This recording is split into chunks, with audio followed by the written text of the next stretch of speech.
कितना अच्छा होगा अगर हम अपनी इस एक्स्ट्रा चर्बी जिसे हम फैट बोलते हैं उसे रिप्लेस करके मसल ला दे तो सुनने में कितना अच्छा लगता है। बट ये क्या असली में पॉसिबल है?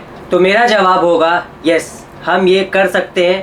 पहले मुझे भी नहीं लगता था कि ये चीज़ हो सकती है जब तक मैंने खुद अपने ऊपर ट्राई नहीं किया एंड मुझे रिजल्ट्स मिले। एंड इसी चीज़ को बॉडी बिल्डिंग की दुनिया में कहा जाता है बॉडी रिकम्पोजिशन। मतलब आपको एक ही समय पे आपका जो फैट लेवल है उसे नीचे लेके जाना है, आपका जो मसल लेवल है उसे ऊपर लेके जाना है, एंड जो कि 101% पॉसिबल है। जय श्री राम सभी को और स्वागत है आप लोग का एक नई वीडियो में। आज की वीडियो में हम बॉडी रिकम्पोजिशन के बारे में बात करेंगे, बट उससे पहले थोड़ा बेसिक्स जान लेते हैं इस चीज़ का। सबसे पहले बात करते हैं कि बॉडी रिकम्पोजिशन होता क्या है। अगर मैं आप लोग को एकदम सिंपल शब्दों में बताऊं तो आपको अपनी बॉडी की जो वेट है उसे मेंटेन करके अपने फैट को कम करना है और अपने मसल को ऊपर लेके जाना है।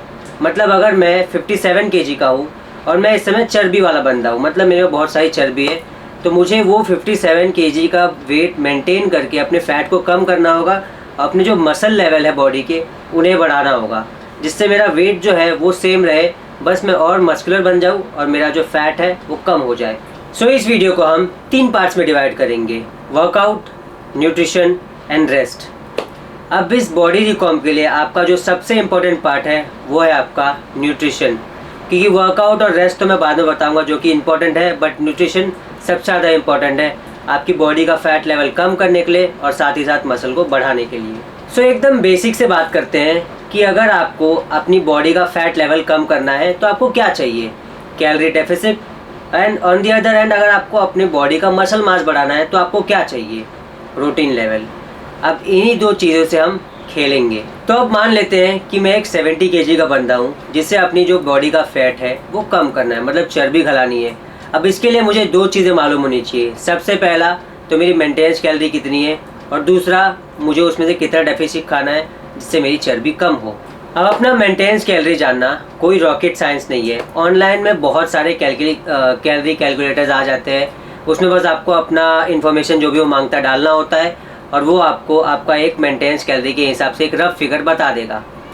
लेकिन ये एक रफ फिगर होता है, इस पर हम भरोसा नहीं कर सकते, इसीलिए हमें अपने पास रखना होगा एक बॉडी वेट स्केल, जिससे आप एवरी सिंगल डे अपनी बॉडी का वेट नापेंगे और आपको देखना होगा कि आप कितनी कैलोरीज खा रहे हैं जिससे आपका जो बॉडी का वेट है वो मेंटेन हो रहा है।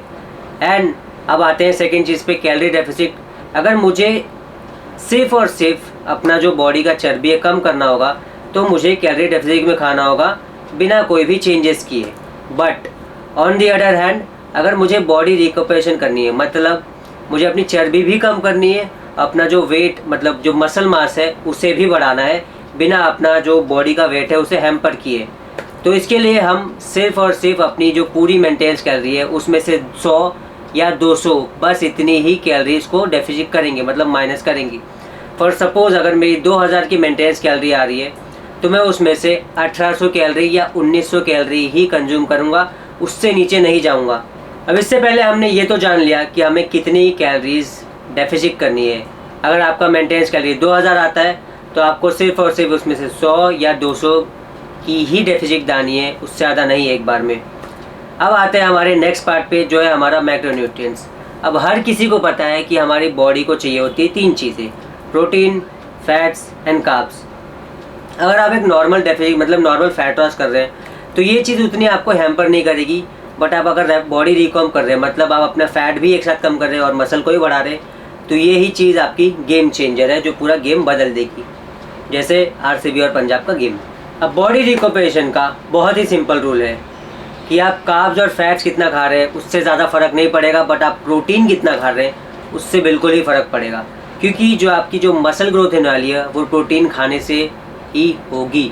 अभी समझ लीजिए मैं 2000 कैलोरीज में 150 ग्राम प्रोटीन खा रहा हूँ, बट मुझे यहाँ पे फैट लॉस भी करना है और अपना मसल गेन भी करना है, तो मैं जो अपना कैलोरी है वो 200 से कम करूँगा और अपना जो प्रोटीन का इंटेक है उसे बढ़ा लूँगा। बट एक साथ आपको प्रोटीन नहीं बढ़ाना है, धीरे धीरे 10 ग्राम 15 ग्राम इतना ही बढ़ाओ, उससे ज़्यादा मत बढ़ाओ, क्योंकि आप जब धीरे धीरे ये सब अपना जो कैलोरी कम करोगे, अपना जो प्रोटीन हाई करोगे, वही आपको मसल गेन करने में हेल्प करेगा और फैट लॉस में भी हेल्प करेगा एक ही साथ, मतलब साइमल्टेनियसली दोनों भी।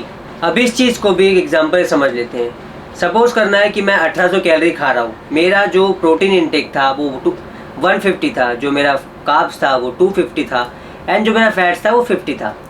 अब यहाँ पे मैंने अपनी कैलोरीज तो कम कर ली, बट मुझे अपने प्रोटीन को भी बढ़ाना है, तो वो मैं कैसे करूँगा? मैं यहाँ पे अपने कार्ब्स और फैट्स के साथ खेलूँगा। मेरा जो 250 ग्राम्स का कार्ब्स था उसे मैं 140 कर लूँगा या 130 कर लूँगा, एंड मेरा जो फैट्स था उसे मैं 5 ग्राम या 10 ग्राम कम कर लूँगा। मतलब यहाँ पे मेरे पास एक गैप बच गया, और मेरा जो प्रोटीन था मैं इसी से फिल कर दूँगा। मतलब मेरी जो कैलोरीज थी 1800 की, जो डेफिसिट की कैलोरी थी वो तो सेम रह गई, बट मेरा जो प्रोटीन था वो बढ़ गया, एंड मेरा कार्ब्स और फैट्स थोड़ा सा कम हो गया, जो बहुत ज़्यादा फ़र्क आपको नहीं देगा। हाँ, स्टार्टिंग में आपको ऐसा लग सकता है कि मैं यार लिफ्टिंग में थोड़ा वीक हो रहा हूँ, बट प्लीज़ उस छलावे में मत जाना, क्योंकि मैं भी बहुत देर तक उस छलावे में था कि यार मेरा लिफ्टिंग नहीं हो रहा है, मैं ईगो आ रही है बीच में। ईगो साइड में रखना, एंड अपना जो प्रोटीन है उसे बढ़ा देना फॉर मसल ग्रोथ। अब बहुत लोग क्या गलती करते हैं कि उन्हें जब बोला जाता है कि भाई प्रोटीन बढ़ाना है, तो वो अपने कार्ब्स में से नहीं, सिर्फ फैट्स में से ही कम करते हैं, ये सोच के कि वो फैट्स तो किसी काम का नहीं है। बट ये गलत सोच है।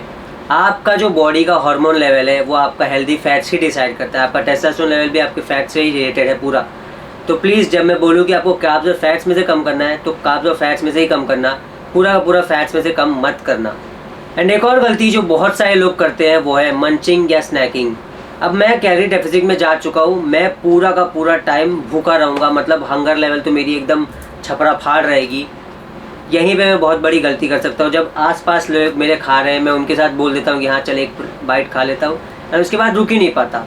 अगर आप रुक सकते हैं तो अच्छी बात है, बट मैं तो स्टिल बोलूँगा कि अवॉइड करना, क्योंकि वो जो भूख है वो हर किसी से बर्दाश्त नहीं होती, और वो एंड में जाके थोड़ा सा खा लेते हैं ये सोच के कि एक दिन क्या होगा, एंड वो एक दिन करके पूरा बर्बाद हो जाता है। सो प्लीज़ ये जो मंचिंग और स्नैकिंग है उनसे दूर रहिएगा, यही आपके गेन्स किलर है। अब आते हैं हमारे रेपकॉम के सेकेंड पार्ट पे, जो है हमारा वर्कआउट, मतलब वेट ट्रेनिंग। सबसे पहले तो समझ लेते हैं, अगर आप एक नेचुरल लिफ्टर हो जो स्टेरॉइड्स नहीं लेता, तो आपको अपनी बॉडी के हर हिस्से को 2 से 3 बार ट्रेन करना ही पड़ेगा, चाहे कुछ हो जाए, वरना वो ग्रोथ नहीं होने वाली आपके मसल में। एंड पता नहीं कहाँ से लोग सुन लेते कि ब्रो स्प्लिट करूँगा, ये स्प्लिट करूँगा। मुझे नहीं लगता कि ये सब की ज़रूरत है उतनी। अपने वर्कआउट्स को ज़्यादा कॉम्प्लिकेट मत करो। कुछ भी आपको करना है, चाहे फैट लॉस, मसल गेन, कुछ भी हो, वो वर्कआउट आपका सेम ही रहता है, बस आपकी न्यूट्रिशन चेंज होती है, क्योंकि सारी की सारी चीज़ें न्यूट्रिशन बेस्ड ही होती है। वर्कआउट तो सब सेम ही होता है, वही लोहा उठाना है, बट यहाँ पे हम थोड़े बहुत चेंजेस करेंगे, एंड आपको मैं मिस्टेक्स बताऊंगा। सबसे पहले तो मैं बता देता हूँ, क्योंकि मुझसे बहुत ज़्यादा लोग पूछते हैं कि मैं कौन सा वर्कआउट स्प्लिट फॉलो करता हूँ। तो मैं पुश पुल लेग्स फॉलो करता हूँ, और मैंने अपना पूरा वर्कआउट जिस इंटेंसिटी और जितना सेट्स में मारता हूँ पूरा डिस्क्रिप्शन में लिख लिया है। आप लोग को अगर फॉलो करना है तो नीचे डिस्क्रिप्शन में फॉलो कर सकते हो। एंड अब बात करते हैं कि लोग गलतियाँ कहाँ करते हैं वर्कआउट में।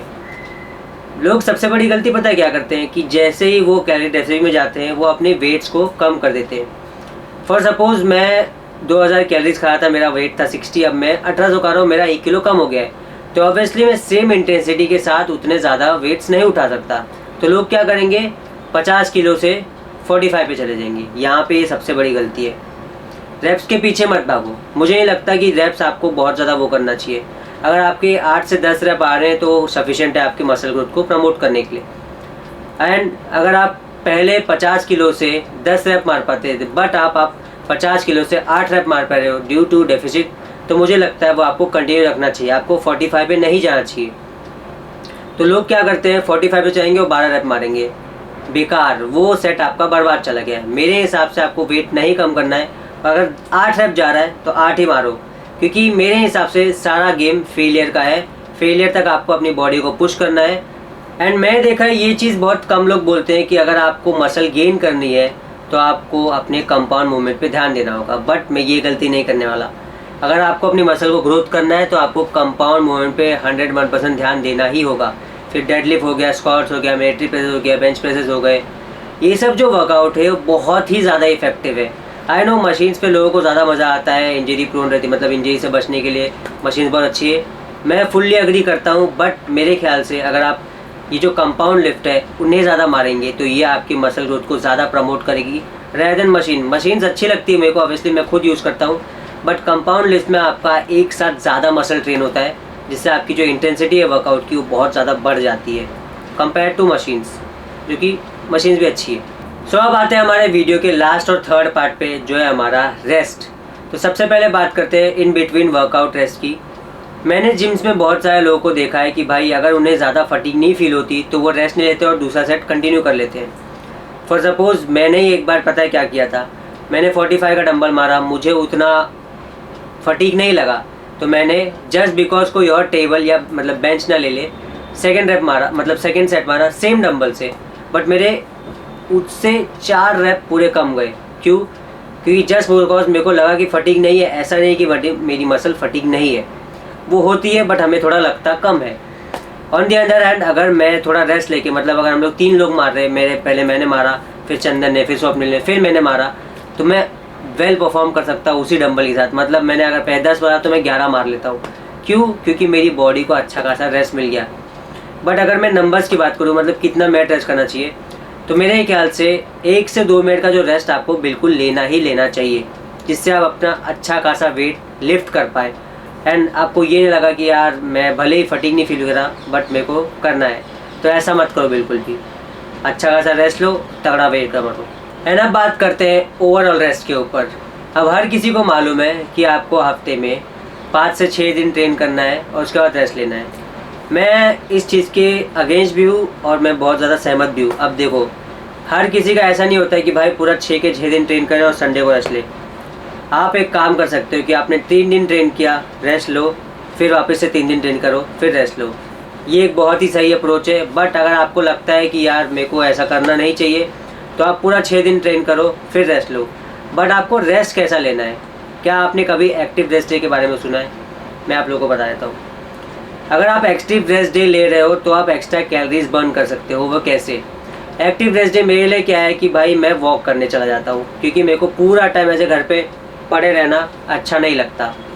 अगर मैं संडे को रेस्ट ले रहा हूँ, कोई एक्टिविटी नहीं डाल रहा हूँ, मैं स्टिल जाके थोड़ा सा चल लेता हूँ, जस्ट बिकॉज मैं एक्स्ट्रा कैलोरीज बर्न कर पाऊँ। एंड ये एक्स्ट्रा कैलोरीज बर्न करने में मुझे जो अपना रिजल्ट है वो थोड़ा जल्दी मिल जाएगा कंपेयर टू मेरे डिज़ायर टाइम पे। इसीलिए आपको एक्टिव रेस्ट डे लेना चाहिए। मतलब अगर आप रेस्ट पूरा दिन का ले भी रहे हो तो उसमें थोड़ा सा पुशअप मार लो या तो फिर वॉक पे चले जाओ, बट स्प्रिंट्स मत करना, मतलब रनिंग के लिए मत जाना, वो थोड़ा ज़्यादा हैवी हो जाता है अपनी बॉडी पे। सो यही था आज की वीडियो का पूरा ज्ञान। मैं अब होप करता हूँ आप लोग को समझ गया होगा कि ये बॉडी रिकॉम होता क्या है, जो हर कोई बात कर रहा था अभी कि बॉडी रिकॉम करना है, बॉडी रिकॉम करना है। बॉडी रिकॉम बहुत ज़्यादा हार्ड नहीं है, पहले मुझे भी लगता था, बट इसमें आपकी न्यूट्रिशन बहुत ज़्यादा इंपॉर्टेंट है। अगर आपने न्यूट्रिशन पे ध्यान नहीं दिया तो ये आपको पूरा जो गेम है वो उल्टा लेके जा सकता है, खाली की खाली पूरा आपका डेफिसिट में चला जाएगा, मसल तो गेन होगा ही नहीं। तो मैं होप करता हूँ आप लोग को ये वीडियो अच्छी लगेगी। अगर अच्छी लगी है तो लाइक करो और कमेंट कर दो आपको किस टॉपिक पे नया वीडियो चाहिए, मैं उसी टॉपिक पे वीडियो बना दूँगा। एंड ये मेरा इंस्टाग्राम हो रहा होगा, तो प्लीज़ यहाँ पे मेरे को फॉलो कर। और अगर आपको कोई भी सवाल है तो आप मुझे यहाँ पे पूछ सकते हो। प्लीज़ फालतू के सवाल मत पूछना। एंड मैं आप लोग को बहुत जल्दी मिलूँगा नई वीडियो के साथ। Bye bye.